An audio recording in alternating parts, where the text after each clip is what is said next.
This is Justin with a quick note before today's episode.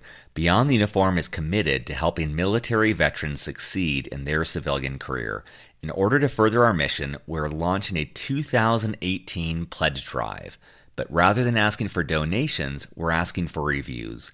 If you have benefited from this show, please pay it forward by leaving us a positive review on Apple Podcast. There's a link in every episode's show notes, or just Google Apple Podcasts Beyond the Uniform, and it's the number one link. Our goal between now and December 31st is to get to 150 reviews. As a way of saying thank you, we're going to pick our favorite review and send you a free copy of every Beyond the Uniform publication. That's Veterans in Consulting and Veterans at Goldman Sachs, 2 softcover books, as well as printouts of our 5 ebooks. More importantly, your review will help us get this show in front of more members of the armed forces and military veterans. Thanks, and enjoy today's episode. Welcome back to Beyond the Uniform. I'm Justin Asiri, and my goal is to help military veterans succeed in their civilian career. Today's episode number 209 with Mike Nemeth. For me, and that's what works, is doing it one a year forces me to not be so obsessed with getting it absolutely right before it goes out. That's a really big difference to help me get these projects out, because otherwise I'd sit there and try to make them perfect, for years until I'd share them with anybody. Well, Mike has such an original and transparent take about the military transition, starting with his own unexpected departure from the military due to an injury and how he had to overcome this adversity.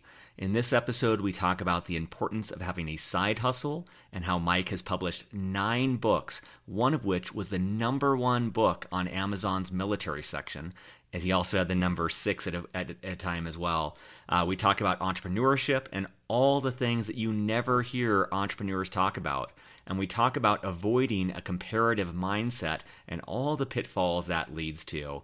As always, at beyondtheuniform.io, you'll find show notes with links to everything we discuss. You'll find an offer for Audible's free book for Beyond the Uniform listeners, as well as more information about Beyond the Uniform's coaching program. So with that, let's dive in to my conversation with Mike. Joining me today in Columbus, Ohio, is Mike Nemeth. Mike, welcome to Beyond the Uniform. Thanks for having me. So for listeners, I wanted to share a little bit about Mike's background. He is the founder of Implement Athletic, which provides custom athletic apparel to thousands of athletes across the country, from high school teams, private gyms, to members of the U.S. Olympic team. He started out at West Point, was unexpectedly medically discharged, worked in the defense sector in both industry and a government contractor, and then started his own company. He's also currently on the National Advisory Council of Innovation and Entrepreneurship with the Department of Commerce. And he is also the author of 9 books, one of which reached number 6 on Amazon's best-selling military books. So, Mike, just to start off, anything to add to or modify from that intro? No, and actually, I suppose it's important to note one of those books made it to number 1, but we can get to that point later. I think you'll get a good laugh out of it. Okay, awesome. Well, you faced an unexpected medical discharge from the military. Could you describe the emotions you experienced and what you did to react to that? Oh, sure, and I'm kind of glad we're able to start off with that part of my history and story. But for those who've had a long career in the military and are looking to transition, I envy you, because my transition story was far different. I was injured running in the Marine Corps marathon. It was a heat injury at a body temperature of 108 and was in a coma for a short period of time. And so I had some pretty significant health problems afterwards, and the Army decided to cut loose its newly minted lieutenant. So I left under a medical separation as a second lieutenant with just shy of a year of service. And even that year was mostly on like a med hold status, where I was just a lost lieutenant, in an operations shop, just doing all the jobs that the captains were excited to give to their new lieutenant. So it wasn't a smooth transition. I really had a hard time figuring out how to fit into what most people expected from transitioning veterans. I struggled myself with, the natural story of, everybody expecting you to have at least some sort of a substantial career in the military. And I felt like I didn't do anything. And it was really, I was really guilty about that. So I did not figure out what I wanted to do right off the bat, much to, the ideal story that most people hope to share. I moved to New York City. And honestly, I just started from scratch and started reaching out to just about anybody who'd meet me for coffee, and hopefully they'd buy because I didn't have any money. And then I just started to try my best at a couple different jobs, and I found that I did not like most of them.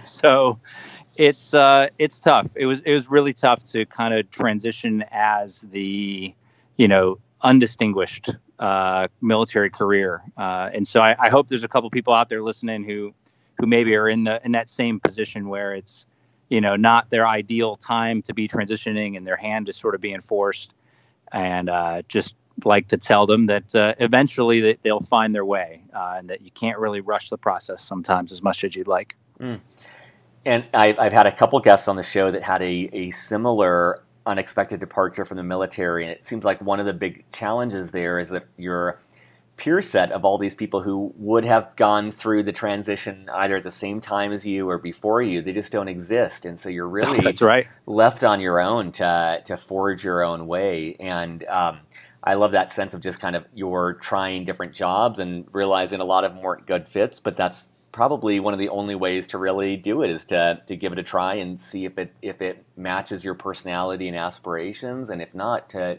quickly move on to the next one. Yeah, and that idea of moving on to the next one was something I really had a hard time with, just because I was so excited and proud about the first opportunity I had, and it was in some finance work in New York City, and frankly, it was terrible finance work.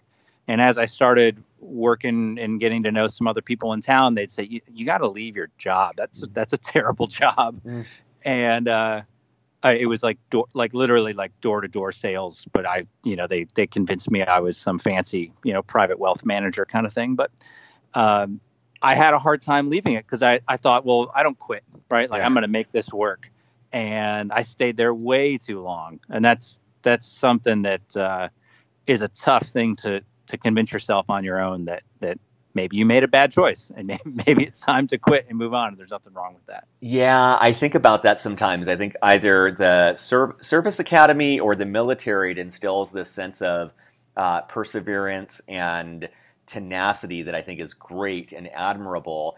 And I think it can lead people astray, and they can feel a sense of loyalty to a job where they shouldn't feel a sense of loyalty, or they should feel Absolutely. like they need to stick it out, when in truth, if the job you're at doesn't work for you, it's not going to work for the employer either. And then it's a suboptimal position for both of you. And so you're both Correct. losing out. And so I think that that's probably common for most academy grads and most military veterans, that it can be difficult to build up that muscle of saying like, okay, this doesn't work for me, I'm going to move on to the next thing. And there's definitely ways to do that gracefully, but the worst thing you could do is stay in a job you hate for 5 years, and rather than moving on a lot sooner.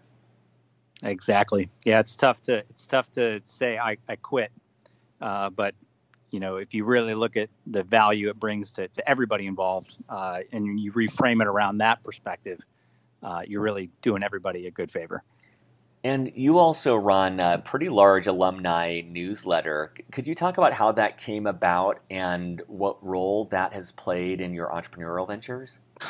Sure. So for the West Point grads in the audience, I run a newsletter slash brand called Center Stall. So when I was a cadet, I used to write underground newsletters, and this is pre-social media days. So we would email them out to essentially contacts in each barracks, and my friends would print them out and put them up in the center stalls of the bathrooms so that the officers wouldn't find them.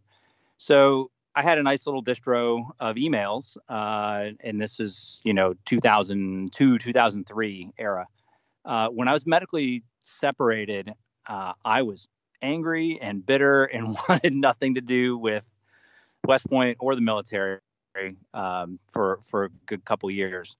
And eventually, I kind of turned my perspective around on that and realized that that was a chance for me to continue to give back. So, I felt all this guilt about not contributing in any sort of level of service, as a career in the military.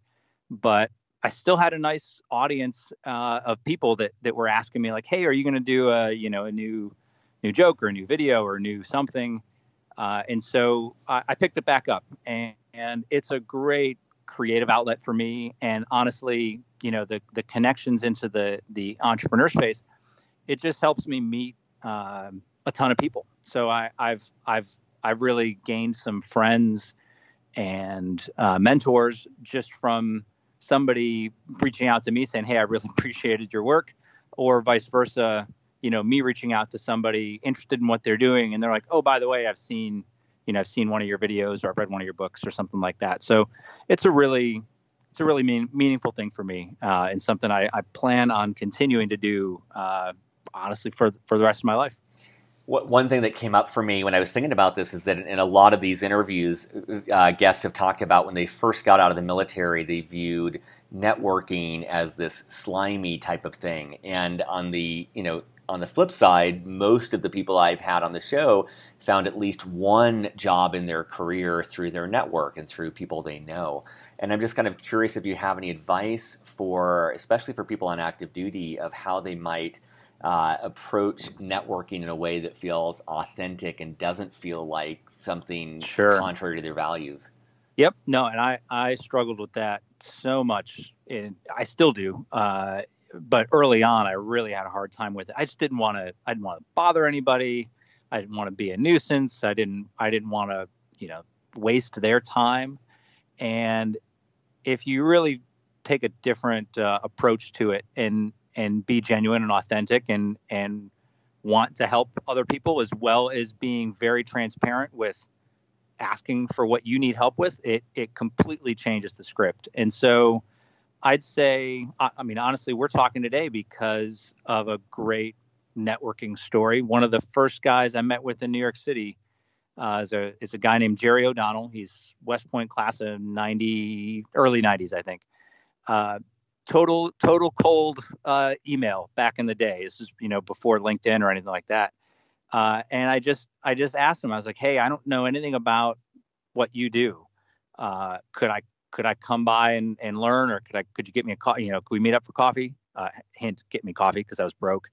But I would say Jerry's one of my great friends, and that's all from like a totally cold email. And so that structured approach of, I'm interested in learning about what you do. If somebody likes what they're doing, they're happy to tell somebody about it and what works, what doesn't work. It's not a waste of their time if you put the right frame on the question.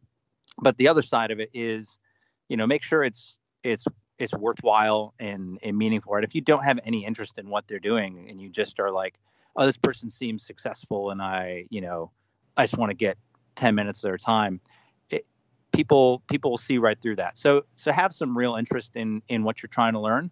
And then as in the transition period, as while you're active duty or while you're recently departed from active duty, it's an amazing time to reach out to people to talk to them, because you're not threatening. You're not a competitor or anybody else who's trying to sell them something or anything else. It can be really refreshing for somebody to get a chance to meet somebody new that's interested in their industry, and more often than not, they're interested in helping. I don't think there's any real statistical accuracy behind this kind of breakdown that I'll give you guys, but I'd say for every 10 contacts, thoughtful notes on LinkedIn or email, where you really put some effort into it, maybe 7 7 will get back to you,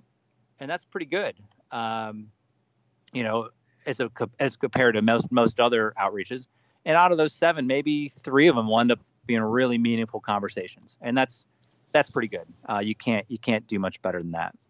Yeah, I agree too. I think that people are in general, especially in the veteran community, but in general as well, they're wanting to help. And I think you're right. If they like their job, people love to talk about things that they enjoy. And I just want to underscore what you're saying too, is that the preparation does matter. And I'm not even saying more than 5 or 10 minutes of some basic Googling, or I always, as soon as I schedule a meeting for work or outside of work, I like to kind of in Evernote, which is the app I use to keep track of everything, I kind of come up with the questions I want to make sure I cover. I always either have a physical book that I can be writing in, or I'll be taking notes on my computer. I think that there's something that even if you're just writing gibberish, there's something that makes someone feel like, okay, this is valuable. And I've gotten to the point where it's like, if the person I'm meeting with doesn't have enough value that I really want to write down and be able to reflect on what they say, then what am I doing? And I've been on the flip side when I meet with someone and they're like, oh, I'm just trying to think of a crazy example. It's like, oh, what books would you recommend? And I rattle off 3 books and it's like, they're not writing it down. It's like, dude, you're not going to remember in 15 minutes. Like, what's the point? Going through the motions. Yeah. Yep. But I think that just a little bit of homework and just the, a little bit of polish around having, something to take notes on goes a long way. Yeah, some really thoughtful questions can make all the difference in you also getting a lot out of networking and meeting somebody. So that's like everything else, and you got to do your homework. Nothing is easy about networking. It can take some time, but the impact on your career is tremendous, and that does make me, I guess, kind of consider one aspect that it took me a while to understand about networking is it doesn't stop. And I've talked to a couple people, I try to reach out to guys who are in my position transitioning, unexpectedly from an injury. And they say, oh, hey, I got a job. You don't need to introduce me to anybody anymore. And I totally understand that, right? Like people think, oh, networking is to help me get a job. And that's a really narrow perception of it. Networking is about just that, building a network of relationships and friendships that you can have the rest of your life. And so it shouldn't ever stop. It's certainly nice when you have nothing else to do and you can put all of your effort into it. But I still constantly look for new people to connect with and reach out to and learn from. So that's the other thing, is that it'll become a perpetual part of your life. It's not just purely a means to get a job. And how did it come about that you became both a published historian and an author of children's books? So I'm always one to just jump all in on many crazy ideas, and I started with kids' books out of pure frustration of not really seeing any kids' books that I wanted to read to my own children when they were born. And so I have my family's owned bars and restaurants growing up. So I wrote my first kids' book titled Daddy's Favorite Juice. And it's an alcohol kids' book about how many juices you can get out of the fridge for your father. So awesome. that one was just purely creative outlet. I had no other publishing aspirations other than I just want to get this out there, and it was a lot of fun. I have a whole host of experiences in the publishing space, both from self-publishing to working with publishers to kind of that middle road where you're paying for your own inventory and putting it out into the book distribution systems. So I started with the creative children's books. I've done some serious nonfiction stuff. I did a really meaningful project with a classmate of mine, Sean Wheelwright, called 6-Word War, where we crowdsourced war memoirs from veterans of Iraq and Afghanistan. That was really meaningful for me, and I think again that's what's helpful with books, is if they have some purpose behind them. And then, as I alluded to at the beginning of the conversation, Six Word War reached number 6 on the Amazon bestseller list. I wrote a book about a year ago named Discipline Lessons from Our Nation's Fourth Best Military Academy, Annapolis. That book reached number 1 on Amazon's bestseller list. So books can be fun too. I find them to be a really enjoyable creative outlet and quite an enjoyable side hustle to write to the rest of your your daily work. I didn't realize that was you. That's so funny, man. I saw, I probably was one of tens of thousands that got the email, but that thing really went viral. That was like people got behind that unexpectedly. What was that like? Did you anticipate that? No. I try to do a good creative project like that every year. And the ones that you think are going to be super successful are absolute duds. There's so many things that I've done that nobody's ever heard about because they didn't work. And that one totally caught me off guard. I put it out there with a little bit of hope that it would be mildly successful, and as you pointed out, it really took off, and the reaction on Amazon was pretty incredible to see it at the top of the bestseller list next to actual books. Right, there's nothing in the book. That's the joke, but it's fun to see stuff like that all come together. What advice do you have for listeners who aspire to write a book in terms of publishing the book, but also of promoting it and trying to get traction? Yeah, that's a great question. We could probably talk a whole nother hour about publishing and books, and I know you've had some other authors on your series, and I would say from my perspective, it's about what you want to get out of the idea of publishing the books. And so I look back at the children's books that I did.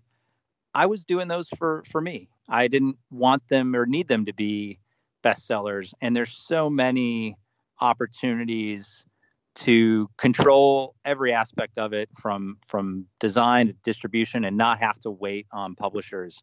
So if you're just looking to publish a book, I say don't. There's nothing stopping you. Amazon offers a great self-publishing platform named CreateSpace, which I think they're merging into something called Kindle Direct or something like that. And then there's plenty of other. I call them pay-to-play publishers. The one I've used for some of the children's books is named Mascot Books. You buy the inventory, but then you've got a really quality hardcover book that's in the distribution systems that you can then promote. So I say have low expectations. It's not going to happen overnight. I'm on my, 9th book, all different various types. I've talked with some publishers and looked at, for some other ideas that I have, whether or not I want to go down that route.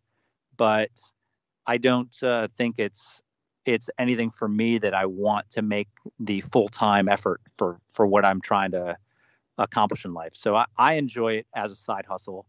I think when I talk to most people who aspire to be authors, if you really peel back what they're trying to do, they really just want to have one book or cool idea that they have, see it in print. And I think it's much easier to do that now than ever before, to just use the self-publishing tools that are out there, figure out what you really like about it. And if you do love it and it works out, then hopefully you've got more ideas to follow up on. I think that's the other thing, is if you just have an aspiration to do one book, it can be a long journey. I think what I most appreciate about what you're saying for listeners is I think it's great that you've got this goal of one big creative project a year. And I think that that's just a great way to keep yourself fresh and excited and stimulated. And more and more, it seems like for both entrepreneurship, which we'll get into in a second, but for publishing, it's just having as many at-bats as possible and being able to have 9 chances, and out of 9, one of them made it to number 1, But if you had stopped at the first 1 or 2, that would have never happened. And so it seems like you've done a great job of making this part of your life, and that you enjoy it just for the sake of doing it. And it has the potential to bring in some side income and also really bring in some creativity in your life. That's really admirable. Thank you. I do really want to emphasize that point you just made, that I view it as a habit to get it into a certain schedule. And that's been a really tough thing for me to stay committed to. But otherwise, I turn into such a perfectionist into wanting it to be perfect before it goes out, and then it never goes out. And so, you can spend all this time trying to perfect a project only to then find out that nobody else really cared about it, and you should have put it out when it was 80% of the way there, and you could have seen that was the case. So getting into a routine for me, and that's what works, is doing it one a year, forces me to not be so obsessed with getting it absolutely right before it goes out. That's a really big difference to help me get these projects out, because otherwise I'd sit there and try to make them perfect, for years until I'd share them with anybody. That's awesome.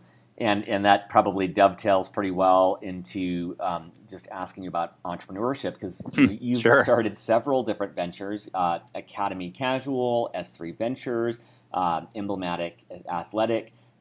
Emblem Athletic. What have you learned from the entrepreneurial journey you've had so far, and what would you want to pass on to listeners about entrepreneurship? Sure. I think the most telling part is we always try to put our best face forward, online and LinkedIn and elsewhere. I don't list all the failed ones, right? And I think that's the secret. Is it's not easy, and you can really spend a lot of time trying to get something right, only to find out you're way off, and your great idea has no chance. And sometimes, you're, as a friend of mine says, your dream is a nightmare, man. You got to let that one go. That's tough. And back to the idea of just at bats, you don't know until you put it out there. And so there's a million other examples of entrepreneur, nomenclature about like minimally viable product and trying to get things out to fail fast. And I think for your audience with any entrepreneurial aspirations, I would offer the perspective that if you talk to and network with some entrepreneurs, especially entrepreneurs that are in the industry that you're interested in, learn how many times they failed at something before the one that they're talking about is right. There's a whole host of apparel projects that I worked on that I thought were sure to be home runs that were absolute disasters until Emblem Athletic started working. And with Emblem, it's been one of my more simple ideas, just to make it easier to order custom team athletic gear. It's not rocket science, but the idea of just being really focused on something is usually what works best.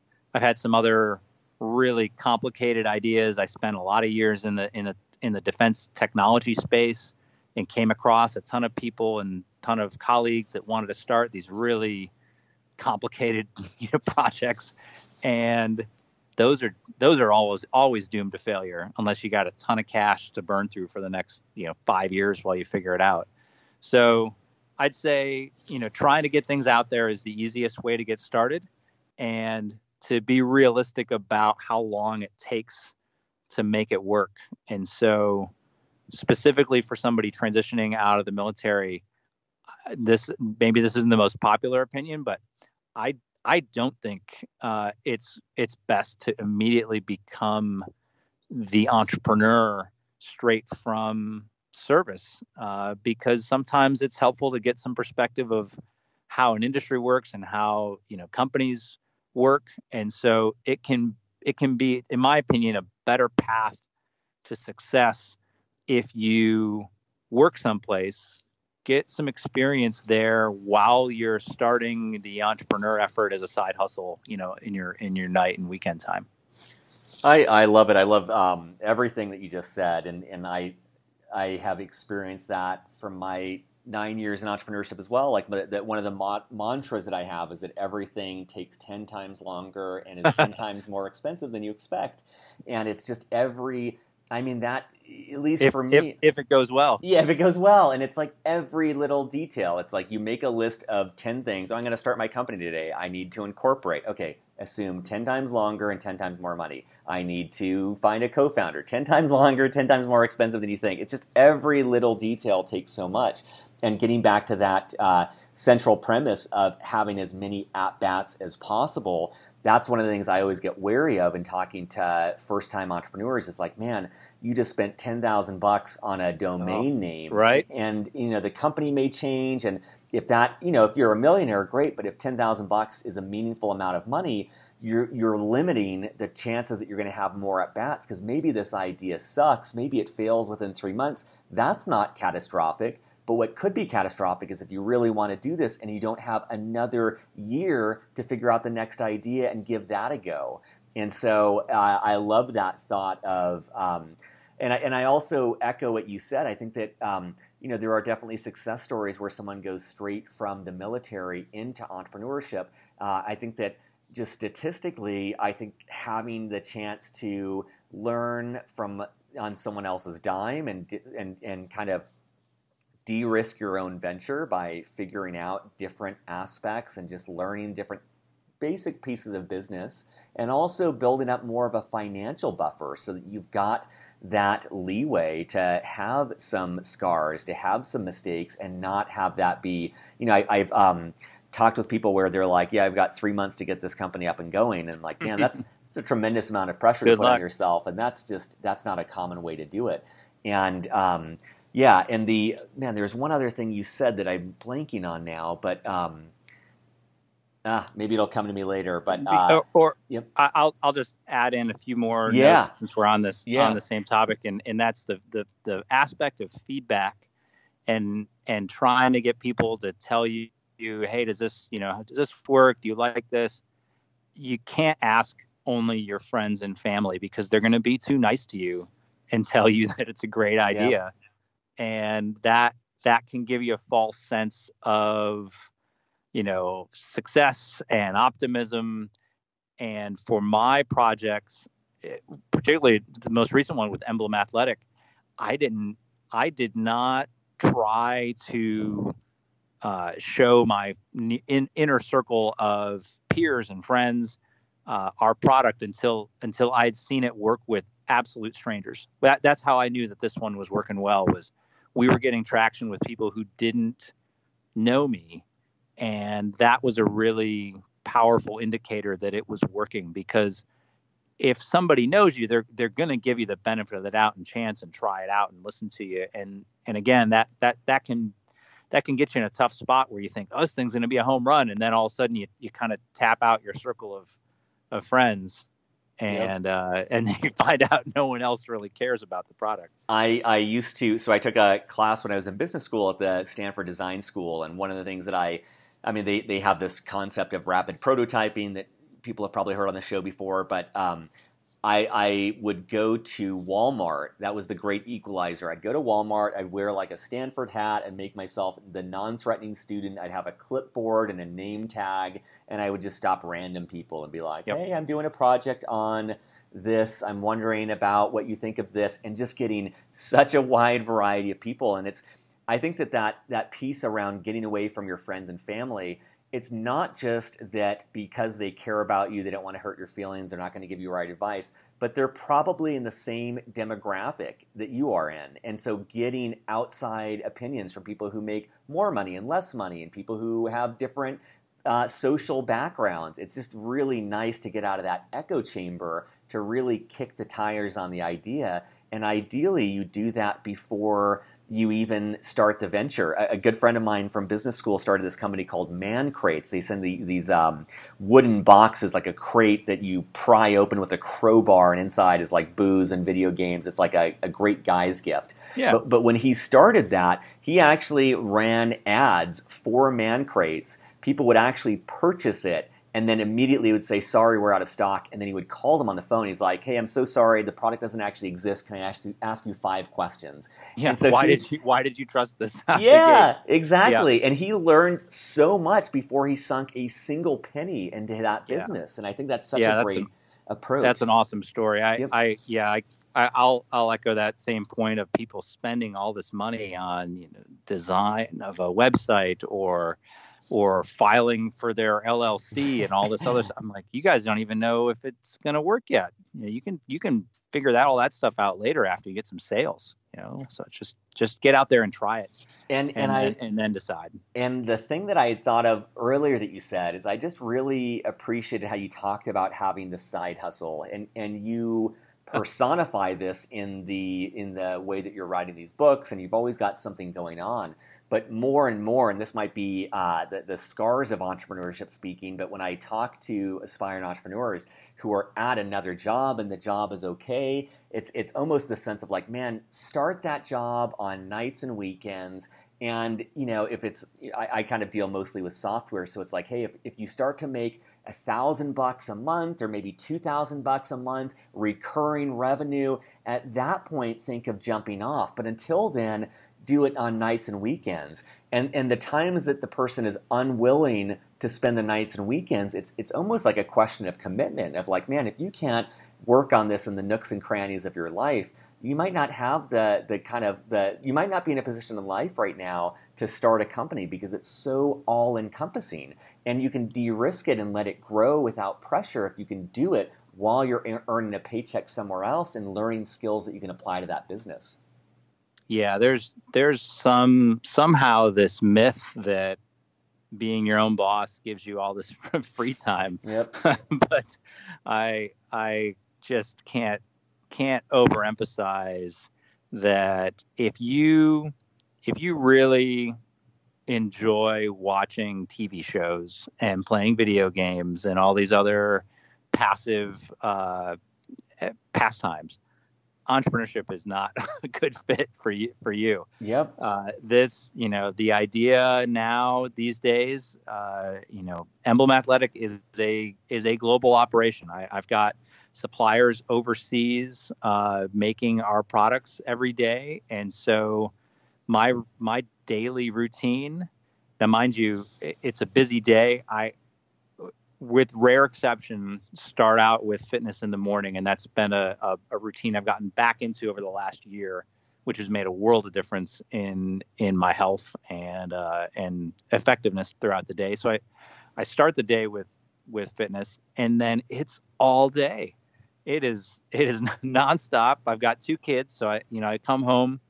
It's nice to be able to come home when you need to get them off the bus and things like that. And then as soon as they're in bed, it's back to the grind, and I'm working until well past midnight some nights, and it's a lot of work, and there's no shortcut to it, and that's something that doesn't often get told as well because it's not very glamorous. But yep, the effort to make it all happen. If you can't make it work when you have a nice, steady, safe job, and you just got to put in a little extra time at night, it's not going to work for you if that's what you're going to be depending on to pay your mortgage.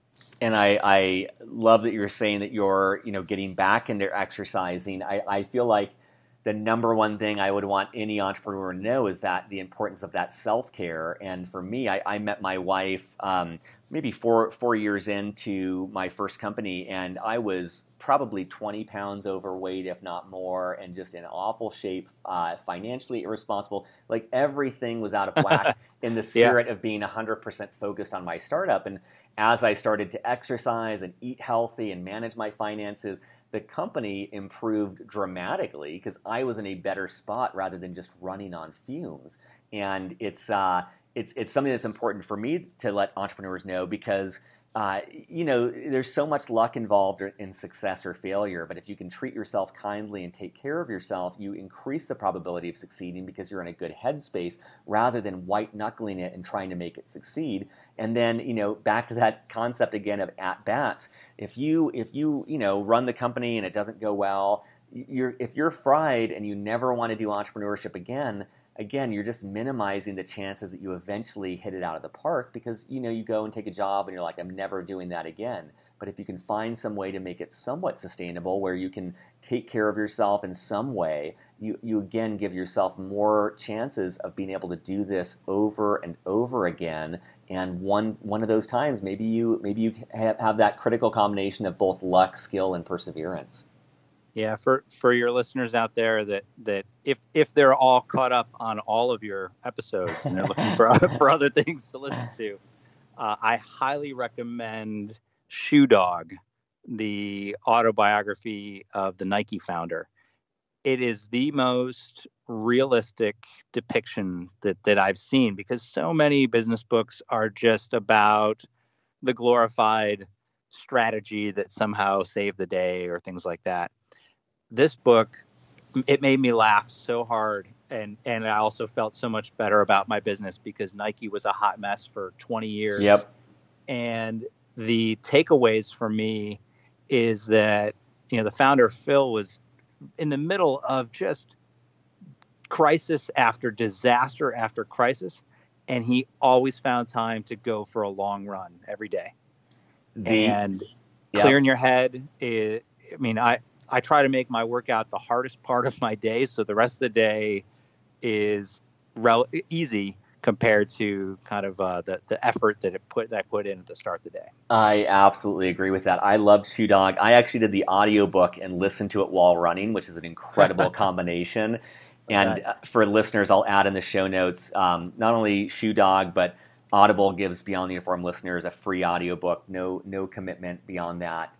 It'd be a great one to do because I agree it's such a naked view of entrepreneurship. And I had no clue, like you said, it was like 20 years, if not longer, that they were just constantly struggling. And that's, I can't even imagine the resolve it takes to stay in the trenches that long. The business school version of Nike just seemed so sanitized. Yeah. And I read another interview with him elsewhere about kind of what prompted him to write the book, and he said it really bothered him that people thought it was easy. And then reading the book, you realize that was 20 years of grinding it out. And like I said, hearing that Nike was running out of money 10 years into its existence, 20 years into its existence, makes me feel better about my business. I recommended the book to my wife, though, and her perspective was, so you're telling me it's going to be 20 years of this? I was like, well, yeah. I was like, honey, the pace of business is much faster now. Like, we'll only be struggling for 5 years, maybe. Oh my God, that's amazing. Well, one thing I wanted to ask about too is you got your MBA from the Ohio State University. What's your take on an MBA and how relevant it is for entrepreneurship?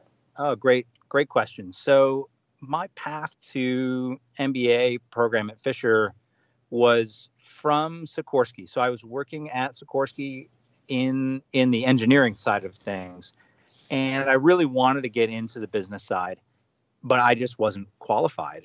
And that was something that for me was really important to hit the reset button on the career side. I'd been in enough terrible jobs up until Sikorsky, which was my first kind of good one, that made me realize, all right, this is what I want to get into, and to do well, I just need some more training. So I got into the program thinking it was going to be some I'm going to learn all these new techniques and things like that.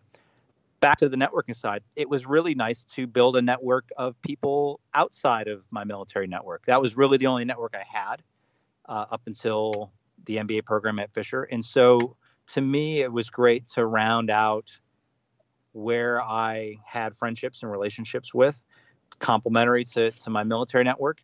It was also a very intentional focus to be in Ohio again. So Sikorsky's in Connecticut.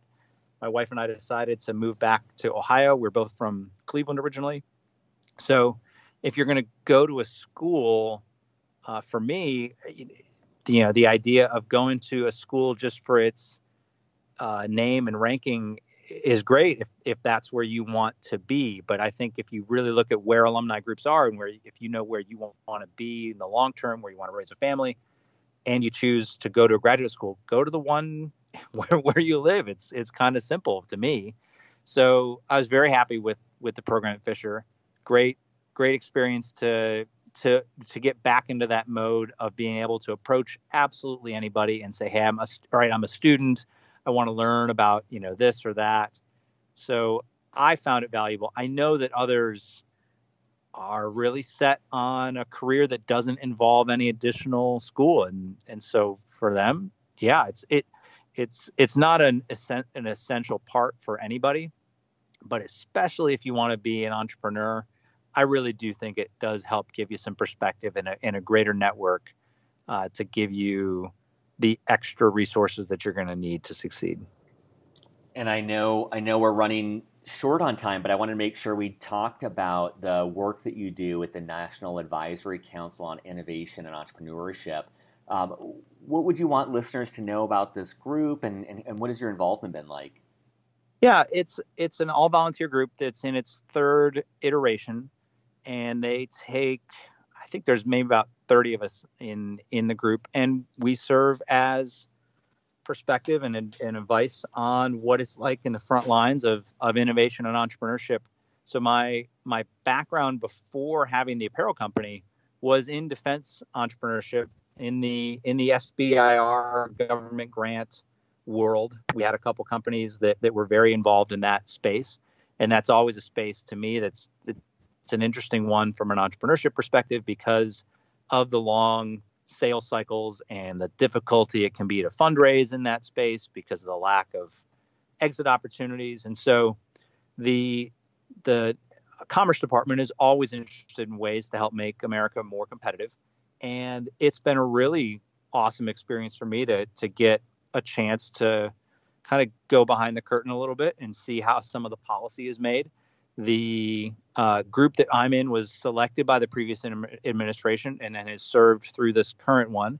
And so it's really cool, again, to see behind the scenes on the different administrations and the people involved that are, frankly, career government officials and policymakers who care mostly more than anything else about making our country efficient and effective. And getting to see those people at work was really, frankly, meaningful for me. And I hope I contributed enough value amongst some really incredible peers on the committee. So I would say that for anybody interested in willing to give up some of their time to help give back, that's always a meaningful way to spend your time, and it does great things for everybody involved. Hopefully you have some perspective to share with the groups, but to me it was still just another chance to serve and give back because I just felt like I owed a little bit more since I didn't get a full military career of service in under my belt. The opportunities for people to volunteer for stuff like that are out there for everybody. And I'd say to anybody interested in those kinds of groups is to start locally. Any city that you're in is going to have a chamber of commerce or things like that, and to begin to work your way up from there. Awesome. And I always like to end with an open-ended question, which is I've just really enjoyed the conversation around the unexpected transition and all the entrepreneurial advice and the thoughts on writing and side projects. What have we not covered that you want to make sure that listeners know? Ooh, I would say we only touched on it a little bit, and that is that the comparison game is a really difficult thing to overcome. And so honestly, I did it looking at some of your past interviews. I said, oh man, these guys are incredible, amazing. Look at these military careers. And I don't live up to that. And I don't, have as much to share and offer. And I think behind the scenes, everybody has that same, especially in the military, expectation of themselves to just be at 100% at all times in every aspect of their life. And so if you really ask somebody thoughtful questions and start to get to know them, you'll learn that most people are always struggling to do better and improve on things for themselves. And so I just want to encourage everybody not to be too tough on themselves, especially those transitioning early where they feel like they didn't, live up to their expectations of our military career. But, that it's a constant time for anybody to be productive and to contribute. And so reach out to people with thoughtful questions and authentic intentions. And you can really accomplish a lot if you just put in the time and effort.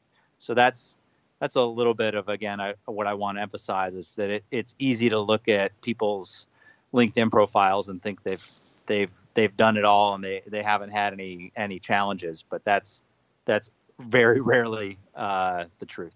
Yeah, I love that you said that. I feel more and more lately where I'm like, a guaranteed surefire way to have me feel pretty crappy about my life is to spend time looking at a Facebook newsfeed or a LinkedIn newsfeed. And it just doesn't put me in the right spot because you're right, you just start comparing yourself to one little snippet of what someone is saying.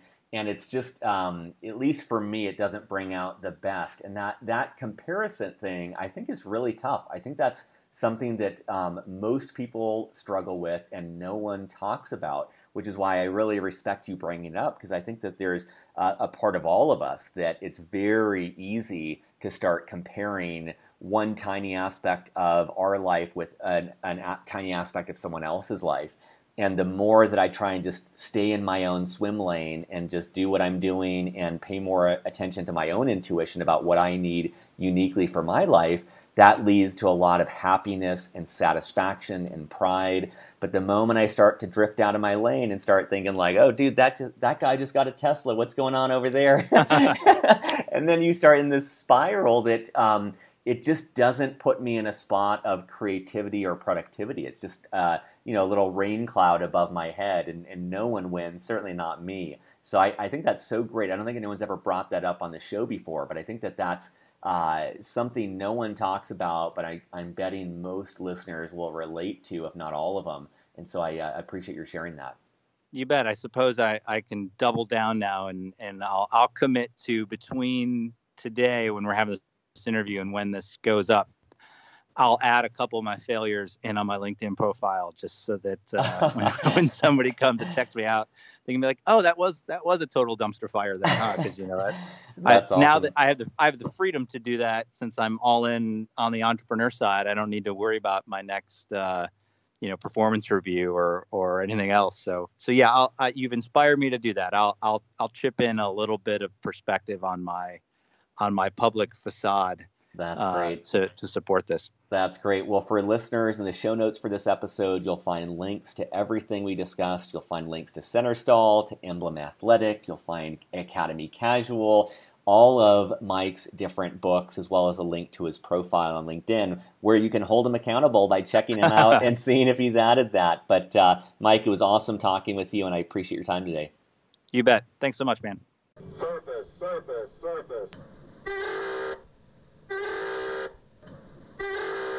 Thanks for listening to this episode of Beyond the Uniform. There are over 200 free episodes at beyondtheuniform.io. They're classified by the industry of focus, the functional role the person plays, and more.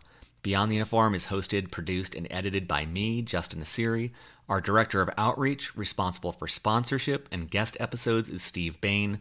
Our editor, responsible for the show notes and text transcripts for all episodes, is Kathleen Dillon. Our data analytics and insights advisor is Andrew Woolridge. If you are enjoying Beyond the Uniform, you can help us out by telling your veterans and friends in the military about this free resource. There is more information on the website about how you can sponsor an episode or donate to our program to help us grow the work that we're doing. Be sure to check out the coaching section of beyondtheuniform.io, where you can be paired with professional, subsidized coaches to help you figure out your next career move. You can sign up for our newsletter to be up to date on the latest happenings at Beyond the Uniform. And in each show notes section, there is a link to audible.com, which is providing a free audiobook of your choice to Beyond the Uniform listeners. You get a free book of your choosing, and Beyond the Uniform gets $15 to subsidize the cost of the show, regardless of whether you continue with audible.com or not. Check that out and more in the show notes for this episode. Keep the feedback coming. Let me know what resources would help you in your career, and we'll do our best to make that happen. Take care, be safe, and I'll be back next week with more interviews with military veterans about their civilian career.